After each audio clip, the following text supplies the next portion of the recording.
Y desde luego pues les quiero invitar para que vayamos a Génesis capítulo 25, Génesis 25 y versículo 11. Yo espero que todavía la notita que dejé con los pasajes bíblicos esté por allí. Y luego vamos a considerar el capítulo 19 del libro de Job, verso 25 al verso 26. En Génesis 25 y versículo 11 dice la Escritura: y sucedió, después de muerto Abraham, que Dios bendijo a Isaac su hijo, y habitó Isaac junto al pozo del viviente que bebe. Repito, y habitó Isaac junto al pozo del viviente que me ve. Y en el capítulo 19 del libro de Job, en el verso 25 al verso 26, dice la Escritura: yo sé que mi Redentor vive y al fin se levantará sobre el polvo, y después de deshecha esta mi piel, en mi carne he de ver a Dios. Verso 26, o está completo ahí, sí. Y después de deshecha esta mi piel, en mi carne he de ver a Dios. Que el Señor añada bendición a su santa y bendita palabra. Cuando uno lee las historias de las Sagradas Escrituras, por un lado, tanto en el Antiguo Testamento como en el Nuevo Testamento, uno leyendo esas historias descubre una cantidad inmensa de experiencias vividas por los protagonistas bíblicos que desde luego tienen una función y tienen un propósito para Israel en términos del Antiguo Testamento, para la Iglesia incierne en términos del Nuevo Testamento. Y desde luego ese propósito básicamente estriba en plantear el cuidado providencial de Dios en favor de cada uno de estos protagonistas bíblicos. Desde luego, estos protagonistas bíblicos narran una serie de experiencias que tuvieron con Dios, experiencias que son extraordinarias, como por ejemplo la experiencia del llamamiento de Moisés para convertirse en el caudillo del pueblo hebreo. Eso fue una experiencia extraordinaria, fuera de lo común. Está él pastoreando unas ovejas y ver que de momento un monte se le prende en llamas.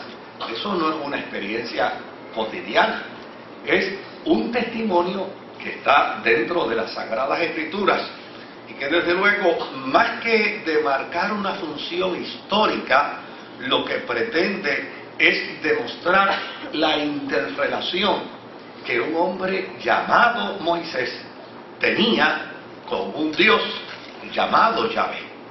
Por el otro lado, la historia de Abraham, un don nadie, un cualquiera, que es producto de una ciudad que llana y sencillamente es una ciudad que no tiene relevancia alguna, pero que en un momento dado a Dios se le ocurrió llamarlo, y a él se le ocurrió responderle a ese Dios.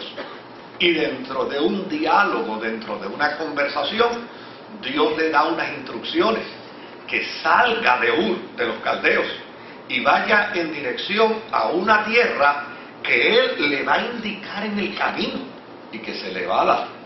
Y desde luego, como resultado de toda esa historia, detrás de ello se esconde también el testimonio de lo que aconteció en la vida de un hombre en su relación con un Dios que hasta ese momento era desconocido, pero ahora viene a ser el único Dios verdadero en toda la tierra.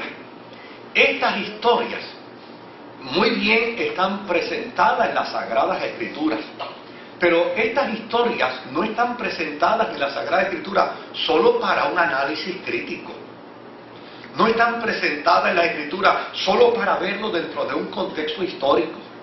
Porque, desde luego, la razón por la que se escribieron estas historias no fue para que en el futuro un grupo de individuos llegaran a una institución universitaria, a una institución teológica, y de allí desarrollaran una serie de interrogantes con respecto al documento.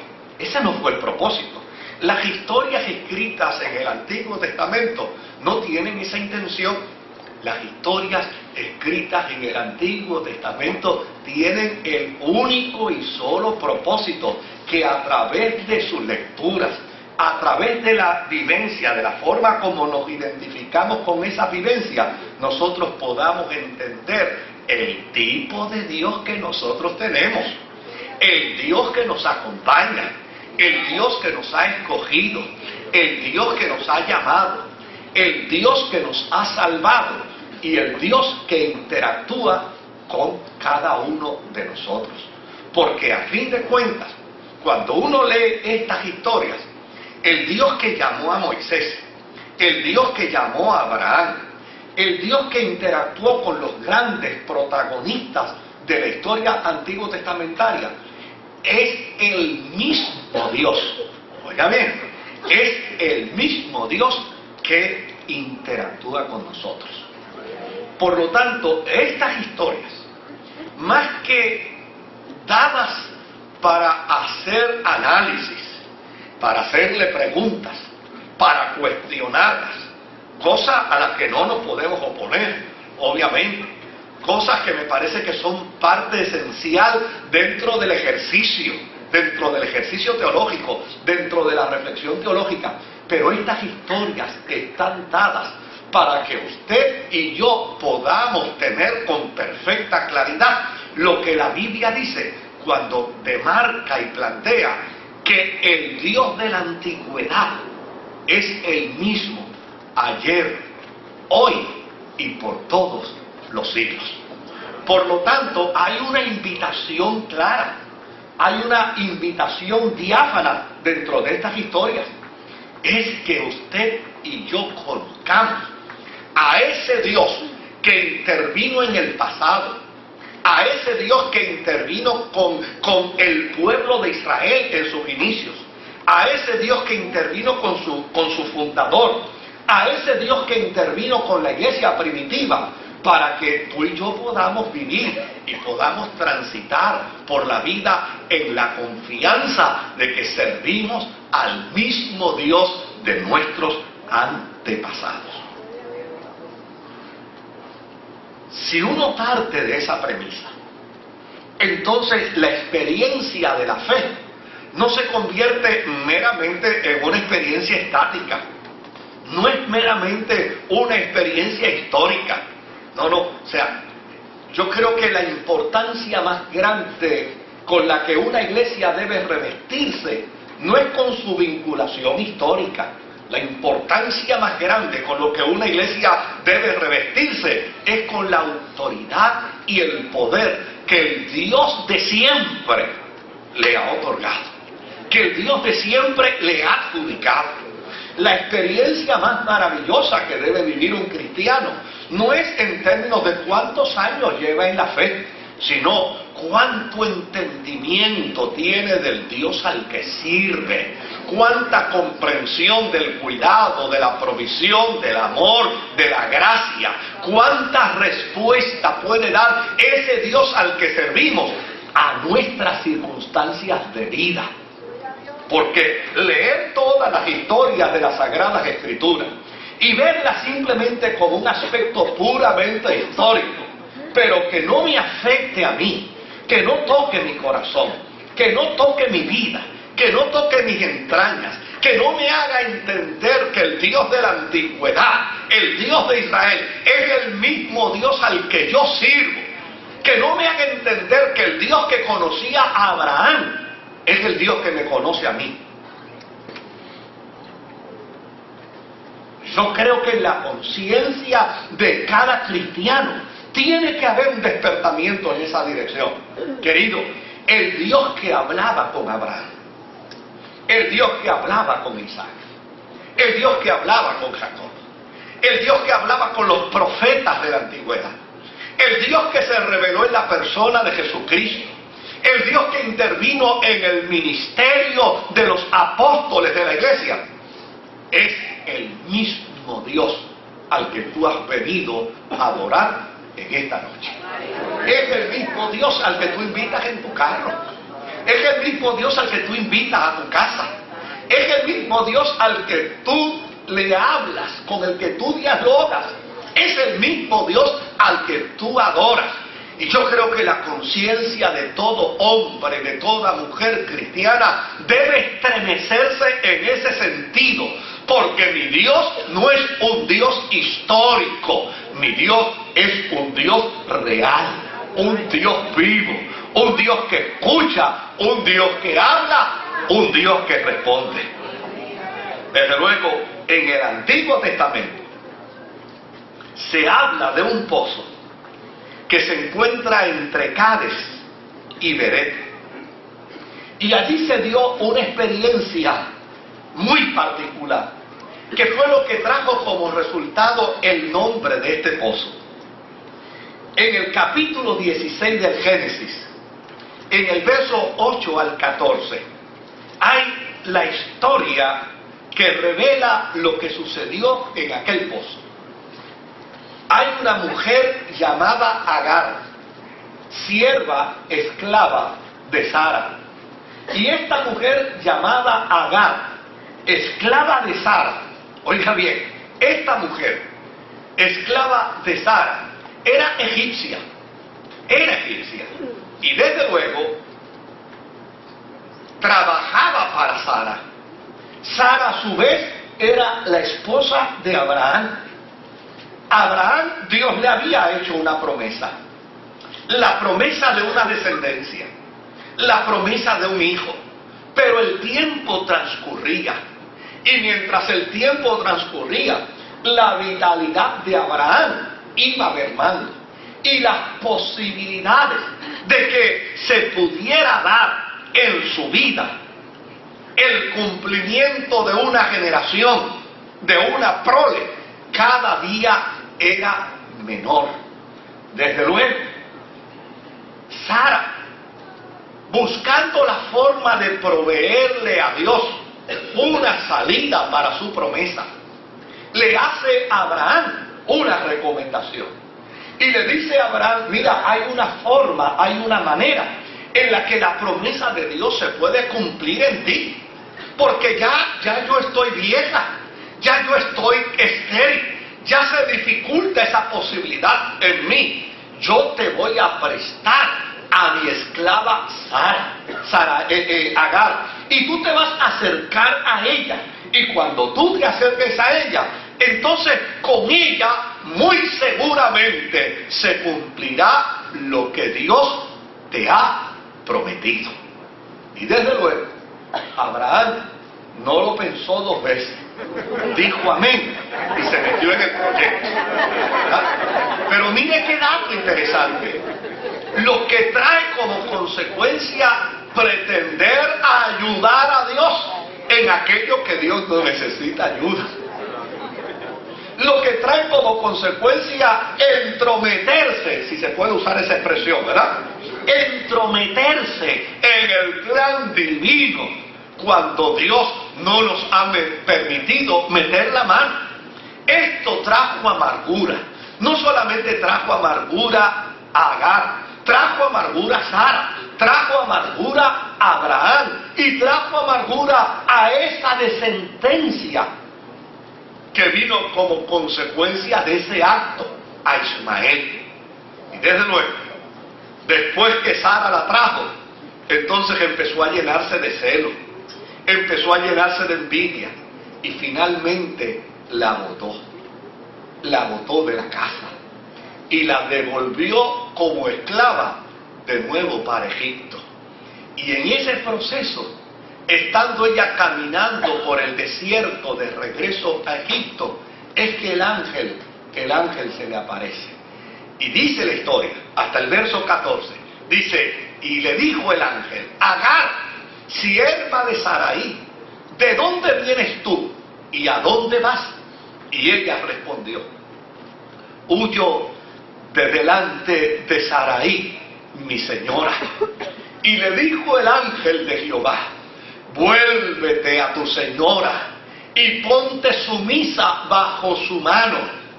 Le dijo también el ángel de Jehová, multiplicaré tanto tu descendencia que no podrá ser contada a causa de la multitud.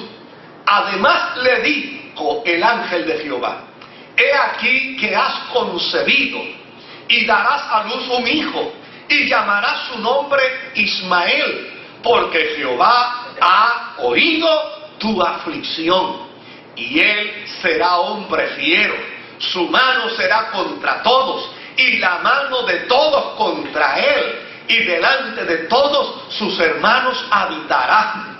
Entonces llamó el nombre de Jehová, que con ella hablaba.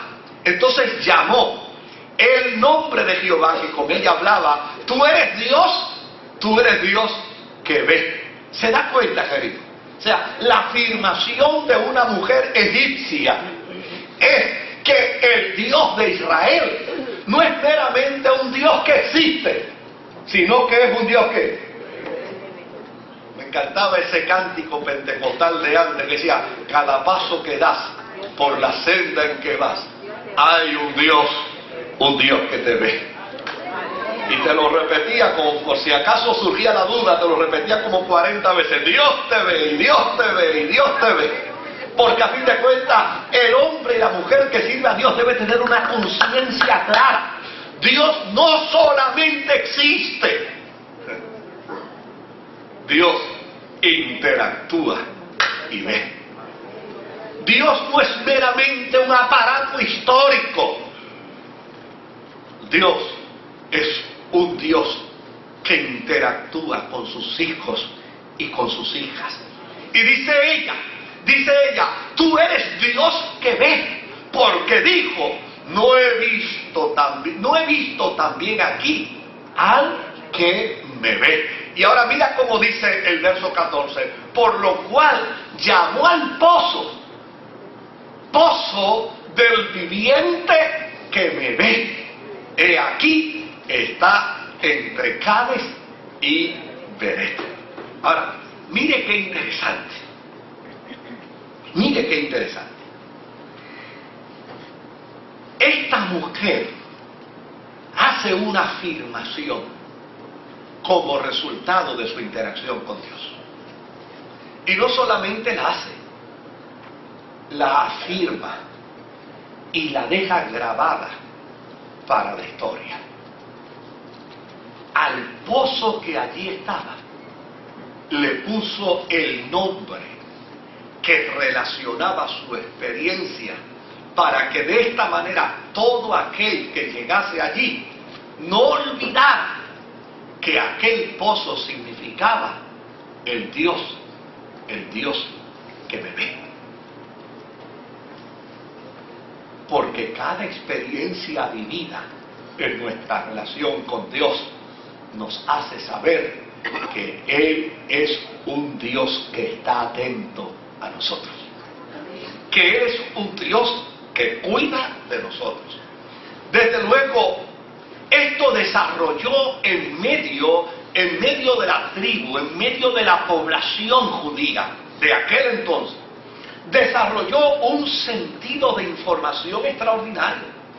Todo el mundo sabía que allí en aquel pozo una mujer vivió una experiencia con Dios.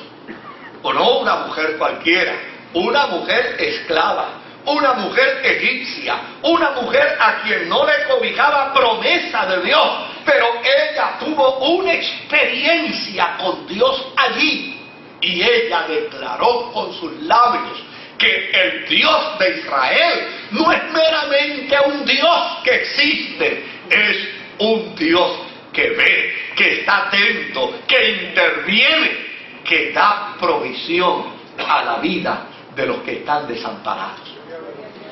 Y esa información parece, óigame, parece que pegó. Y pegó bien. En la historia del capítulo 25 de Génesis, entonces encontramos un evento relacionado a lo que sucedió con Agar. Resulta que Abraham se había muerto. Isaac su hijo, que muy probablemente conocía la historia,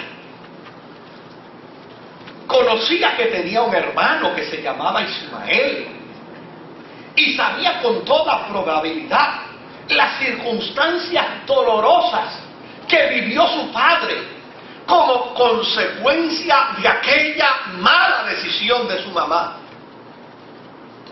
y los estragos que aquella mala decisión provocaron contra Agar. De seguro que él conocía la historia del pozo, y entre todas las propiedades que su padre tenía, cuando su padre murió, ¿sabe qué decidió? Decidió poner su cabaña al lado del pozo del viviente que me ve. Tanto había impactado en él aquella experiencia de Agar y de su hermano, que entendió que si había un lugar donde Dios podía mirar a alguien, era al lado de aquel pozo. Si hay un lugar donde Dios puede ver a alguien, es en aquel pozo. Por lo tanto, arrastró su cabaña, arrastró su casita y se la puso al lado del pozo del viviente que me ve. Y desde luego lo hizo pensando, ¿saben qué? Que si Dios había mirado allí a Agar, quien no poseía promesa, entonces a él, que era poseedor de una promesa de gracia, iba a ser visto por Dios las 24 horas del día, los 7 días de la semana. Allí, al lado del pozo del viviente que me ve, Isaac decidió poner su casa para tener certeza de que todos los días Dios lo estaba mirando. Ahora, ¿es esto una superstición, querido? ¿Es esto un acto supersticioso? No, no es un acto supersticioso.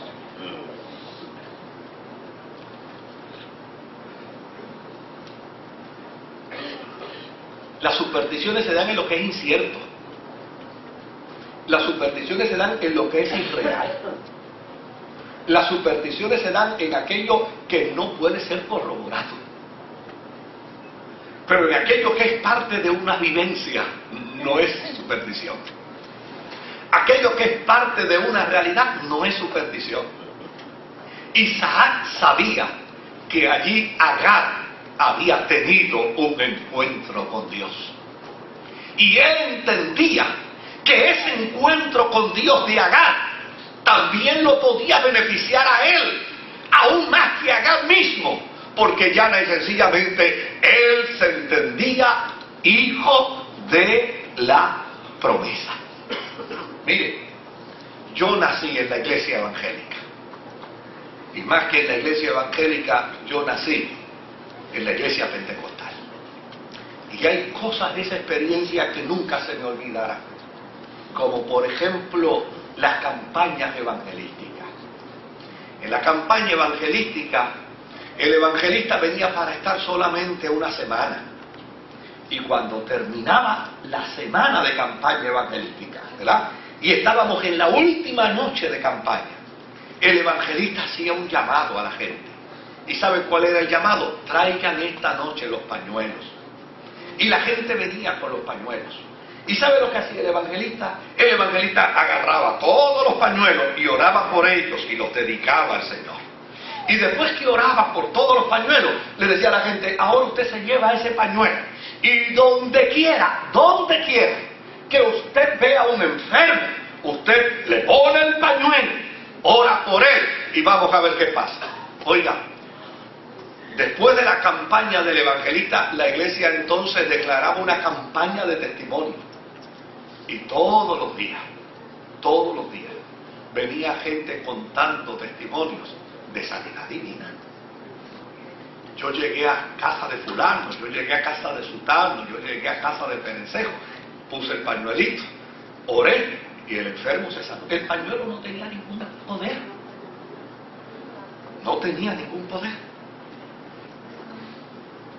Por el otro lado, se hacía la lectura bíblica en los cultos de sanación y se leía lo que las Sagradas Escrituras plantean.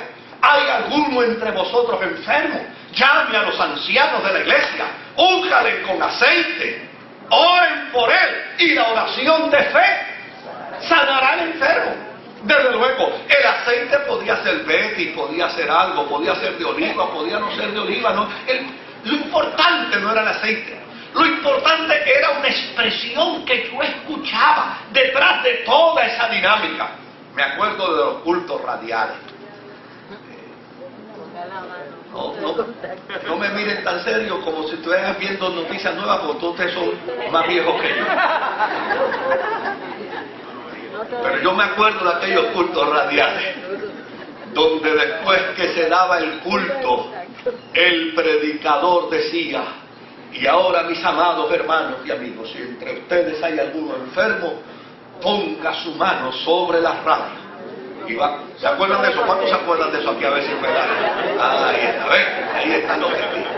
Ponían las manos sobre la radio. Oiga, y el radio estaba caliente, pero era porque los radios eran de tubo y aquellos tubos calentaban en cantidad. Y entonces, desde luego, la gente ponía la mano sobre la radio, pero al otro día se escuchaban los testimonios de sanidad. Pero ¿sabes qué me gustaba de la expresión? Que decía: ponga su mano sobre la radio como punto de contacto.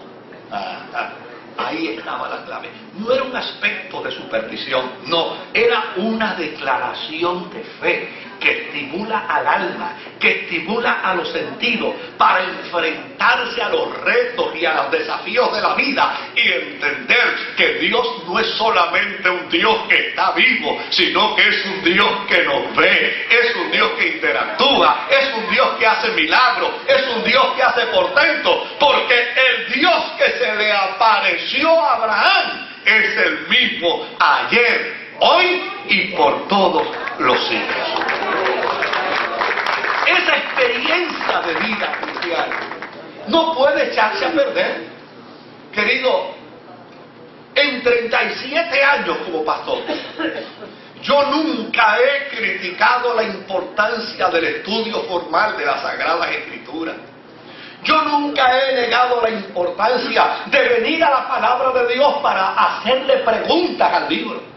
Yo nunca he negado la importancia del estudio crítico. Claro que a mí me parece que el hombre y la mujer que va a estudiar las Escrituras debe hacerlo con responsabilidad. Eso sí, lo que siempre he dicho es que la iglesia no puede perder de perspectiva que el Dios de las Escrituras no es un Dios meramente histórico, que el Dios de las Escrituras no es meramente un Dios de hazañas del pasado, que el Dios de las Escrituras no es meramente un Dios que hizo cosas en el pasado, pero ahora se nos fue de vacaciones, sino todo lo contrario. El Dios del pasado es el Dios del presente y seguirá siendo. La iglesia tiene que vivir en esa dimensión.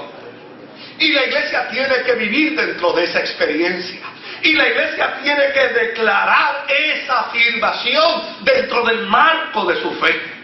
Porque déjeme decirle algo, no vive la misma experiencia El que siente que Dios se le ha ido, como el que declara que Dios es el compañero fiel, que siempre le acompaña como poderoso gigante. No vive la misma experiencia, no la vive, no vive la misma experiencia. El que entiende a Dios como un Dios histórico, el que entiende a Dios como un Dios simplemente de unos datos de informática, como el que entiende a Dios como parte de una experiencia real, como parte de una experiencia de vida. No vive la misma experiencia el que está ausente de fe como el que vive creyéndole a Dios. No vive, es que no se comporta, la dimensión es distinta, la función es distinta, el movimiento es distinto. El que vive, óigame, simplemente entendiendo que hay que venir a la iglesia nada más que para la buena imagen.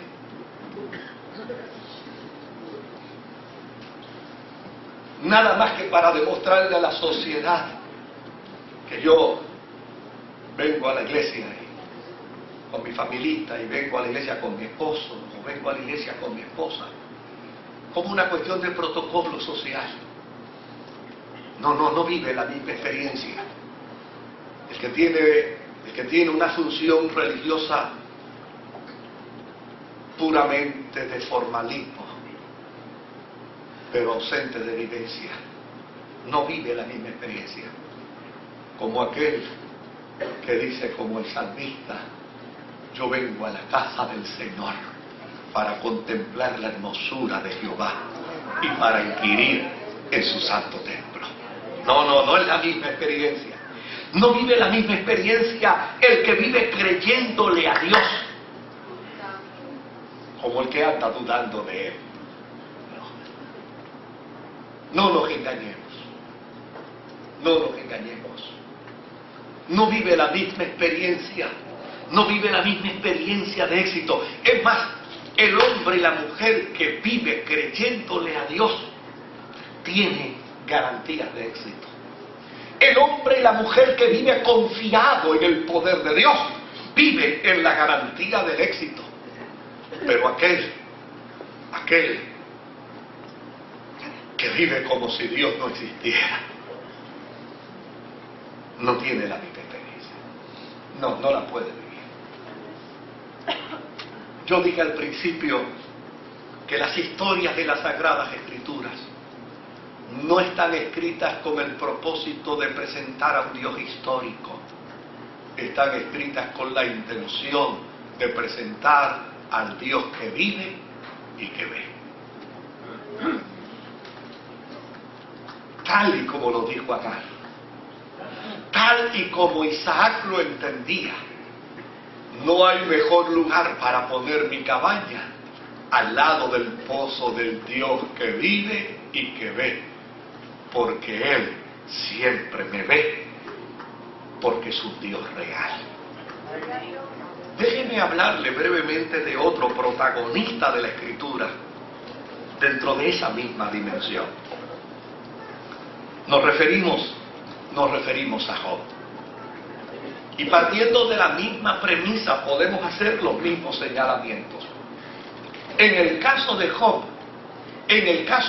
se dice por parte de algunos especialistas en la Biblia que Job es un personaje irreal, que es un personaje inexistente, que es un personaje producto de la ficción, de un autor que inclusive copió un concepto religioso babilónico. Fantástico, no hay ningún problema. A fin de cuentas, la intención de las Escrituras no es demostrar que Job existió, porque todos los días de la vida y en todas las circunstancias de la vida siempre hay un Job. Así que no es tan importante conocer a uno, porque probablemente en esta noche aquí hayan 40 o 50 Job y Jobas también.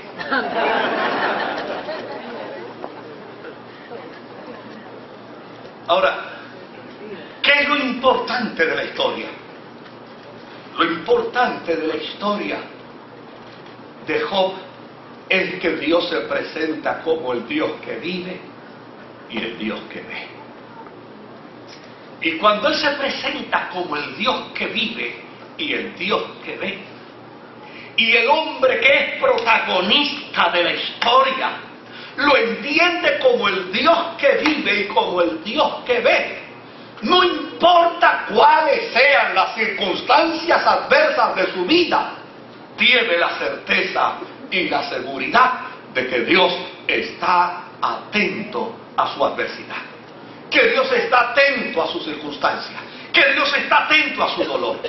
Mira lo que nos presenta precisamente esa expresión de Job, capítulo 19, y verso 25 y verso 26. En esta expresión hay tres planteamientos interesantísimos. El primero de ellos es un yo sé. Yo sé. Yo sé. Mire, cuando uno analiza, y claro, los especialistas en la conducta humana que están aquí lo pueden hacer mejor que yo, mucho mejor que yo. Yo soy un aprendiz del proceso. Pero cuando uno analiza las circunstancias de Job, un hombre que había perdido a todos sus hijos, a todas sus hijas, un hombre que había perdido todas sus tierras, un hombre que había perdido todo su ganado, un hombre que había perdido todos sus empleados, un hombre que lo había perdido todo, todo, absolutamente todo. Este mecanismo humano nuestro, este mecanismo que está acompañado de un proceso psicológico, cuando usted vive una experiencia de pérdida, nuestra psiquis se nubla, nuestra psiquis se afecta, nuestra psiquis cae en crisis. Cuando a usted le hablan de una pérdida suya, cuando usted choca con la realidad de una pérdida, cuando usted choca con la realidad de una crisis que troncha por completo el curso de vida normal suyo, usted cae dentro de una profunda incertidumbre. Ahora, fíjese lo que dice este hombre. En medio de una gran incertidumbre, su proceso circunstancial era incierto. Probablemente por la cabeza de Job tenía que estar pasando, ¿y ahora qué? ¿Qué de mí? Sin hijos, sin hijas, sin tierras, sin ganados, sin capital, sin salud. Pero en medio de esa incertidumbre, mire lo que dice Job: yo sé. Óigame, cuando hay una convicción de que Dios es un Dios vivo y de que Dios es un Dios que ve, en medio de la incertidumbre, el hombre de Dios y la mujer de Dios no pierde de perspectiva el poder decir: yo sé. Yo sé que algo bueno va a pasar. Yo sé que a los que aman a Dios, todas las cosas obran para bien. Yo sé que detrás de esta crisis viene un milagro. Yo sé que detrás de este conflicto Dios se va a manifestar. Yo sé que detrás de esta crisis económica Dios va a intervenir. Yo sé que detrás de esta injusticia Dios me hará justicia. Cuando el hombre de Dios y la mujer de Dios conoce al Dios que vive y al Dios que ve, indistintamente la incertidumbre siempre podrá tener la certeza de un yo sé. Yo sé. Yo sé. Ahora, yo sé que mi Redentor, ay Jehová, que Dios, lo había perdido todo. Casa. Vamos a hacer a Job moderno. Había perdido cuentas bancarias, había perdido bonos, había perdido carros, había perdido familia, lo había perdido todo. Lo dejaron, como el jíbaro dice, lo dejaron en la inopla. Yo todavía no sé lo que eso significa, pero eso lo decía el jíbaro. Lo dejaron en la inopla. Oiga bien. Pero ahora mira cómo dice: yo sé que mi Redentor. Job lo había perdido todo, materialmente hablando, pero entendía que todavía tenía una posesión, y tenía la posesión más grande. Por eso utiliza el pronombre posesivo mi. Yo sé que mi Redentor. Job sabía en la interioridad de su ser que aun cuando lo había perdido todo, si lo tenía a él, lo podía recuperar todo. Si lo tenía a él, Dios era suficiente para su vida. Si lo tenía a él, no importa lo que se pierda, Dios es la totalidad del gozo, de la alegría, del placer, de la salvación, de la confianza, de la seguridad. Dios es la totalidad de mi eternidad. Yo sé que mi Redentor, pero ahora nota bien lo que dice: yo sé que mi Redentor vive. Porque al lado del que vive y del que me ve, vamos a ser bendecidos. Querido, yo quiero compartir contigo en esta noche este tema con una sola intención. Claro, tú puedes tomar la decisión que tú quieras tomar. Si te gusta el Dios histórico, sigue caminando con toda la historia de Él. Si te gusta trabajar con el componente crítico, mantente toda tu vida dentro del marco del componente crítico. Si quieres vivir toda la vida dentro del mundo ficticio de la filosofía religiosa, te puedes entretener toda la vida en ello. Pero las historias de la Escritura no fueron escritas ni fueron narradas con ese propósito. Las historias de las Escrituras fueron narradas y escritas para que tú y yo entendamos que Dios es el viviente que nos ve, que Dios es el viviente que interactúa con nosotros, que Dios es el viviente que así como llamaba a Abraham, mi siervo, mi amigo, también te llama a ti, mi siervo y mi sierva, y mi amigo y mi amiga. Y mejor vive en la tierra quien tiene fe que quien está ausente de ella. Mejor vive en la tierra quien entiende que hay eternidad que aquel que canta que aquí se acaba todo.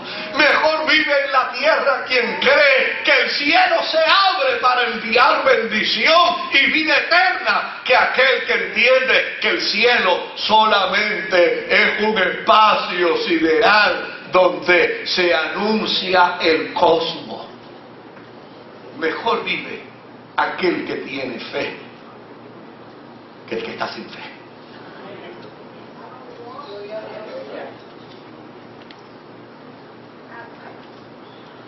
Porque la fe no es una conjetura, la fe es una evidencia. La fe no es una suposición, no.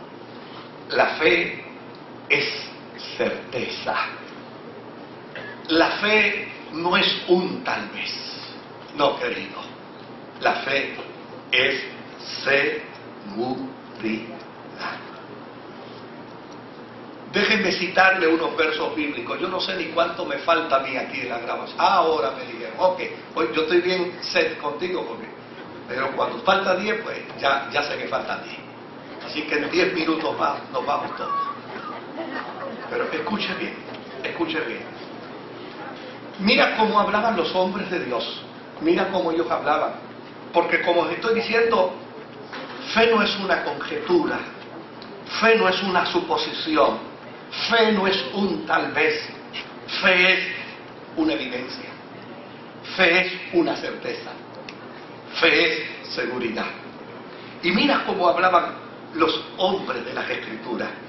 Vaya conmigo a Juan capítulo 6 y versículo 69. Y mire cómo estos hombres hablaban. Juan capítulo 6 y versículo 69. Y dice la Escritura: y nosotros hemos ¿qué? Hemos creído. La historia de la Escritura no es para entenderla filosóficamente. La historia de la Escritura es para creerla. Viva creyéndole a la palabra de Dios. Viva creyéndole al Dios que usted canta, al Dios que usted adora. Viva creyéndole. Y nosotros hemos creído y conocemos que tú eres el Cristo, el Hijo del Dios viviente. Esa era la determinación de los hombres en su relación con el Cristo. Esa era la determinación de la iglesia con relación al Cristo. No le llamaban amigo, no le llamaban el hermano mayor, no le llamaban el revolucionario, no andaban buscando planteamientos humanos para describirle. Ellos afirmaban con profunda convicción y decían: nosotros hemos creído que tú eres el Cristo, el Hijo del Dios viviente. Que en la vida de cada cristiano haya esa afirmación. Mire lo que dice 2 de Corintios capítulo 5 y versículo 1. Note bien cómo comienza la expresión: porque sabemos. Fe no es conjetura, fe no es suposición, fe no es un tal vez, fe es certeza, fe es seguridad, fe es evidencia, porque sabemos que si esta morada terrestre, este tabernáculo se deshiciere, aquí no acaba todo. Tenemos de Dios un edificio, una casa no hecha de manos, eterna en los cielos. Eso es lo que la historia bíblica quiere poner en el corazón y en la conciencia de cada cristiano. Que podamos vivir con la seguridad, que podamos vivir con la certeza, que podamos vivir en evidencia de nuestra fe. Oh, yo me miré en el espejo hace unos días atrás y cometí el error de mirarme en el espejo y después buscar una foto mía de 15 años. Dios mío, el tiempo hace estragos.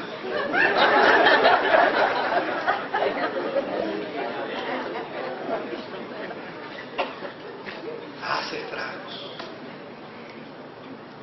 Pero la fe es certeza.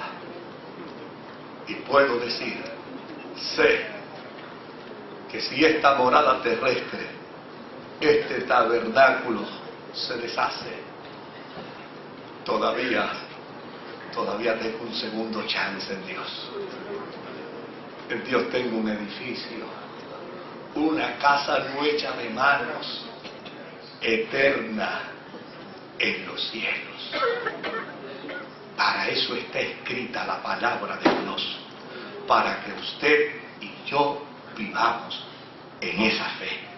Mira lo que nos dice Primera de Juan capítulo 3 y versículo 2. Dice: amados, ahora somos hijos de Dios. Note bien los planteamientos bíblicos. No está especulando con el tema, no está presentando ley de probabilidad. No. Aquí hay certeza. Amados, ¿ahora qué? Ahora somos hijos de Dios. Y lo que es mejor, todavía no se ha manifestado lo que hemos de ser. Pero sabemos que cuando Él se manifieste, seremos semejantes a Él, porque le veremos tal como Él es. Esa es la fe cristiana. Por eso el desafío escritural en esta noche va en esa dirección. Porque usted no puede vivir acompañado de un concepto de un Dios meramente demarcado en la historia. Usted tiene que vivir en la dimensión de un Dios que es el viviente, que lo ve. Mira lo que nos dice Primera de Corintios capítulo 15 y verso 58. Primera de Corintios dice: así que, hermanos míos, amados, estad firmes y constantes, creciendo en la obra del Señor siempre, sabiendo que vuestro trabajo en el Señor no es en vano. En estos pasajes bíblicos, ¿dónde está el concepto posibilidad? ¿Dónde está el concepto tal vez? ¿Dónde está el concepto de la conjetura? ¿Dónde está el elemento de la suposición? No existe, no existe, no puede existir. En la relación que el hombre debe tener con Dios, no puede haber conjeturas, no puede haber suposición, no puede existir un tal vez. No. No puede existir un tal vez, bajo ninguna circunstancia. Yo recuerdo las veces que encontré a mi papá sentado en un sillón hablando solo. Y yo iba poquito a poco y me decía, viejo, ¿qué pasa contigo que tú estás hablando solo? Me decía, ¿te crees tú que yo estoy hablando solo? Ignorante. Estoy hablando con mi Dios. La experiencia de la vida cristiana, tenemos que vivir esa dimensión. Cuando usted va a orar, usted está hablando con Dios. Cuando usted viene a la casa del Señor, usted viene a presentarse ante Dios del cielo. Cuando usted camina por las calles, tenga cuidado, el viviente lo ve. Cuando usted interactúa en la vida, Dios no solamente lo ve, sino que lo conoce en toda la interioridad de su vida. Conoce tus sueños, conoce tus metas, conoce tus anhelos. La Escritura no está presentada para hablarnos de érase una vez. La Escritura está presentada para decirnos, estamos ante la historia del viviente que nos ve. Que el Señor te lo bendiga.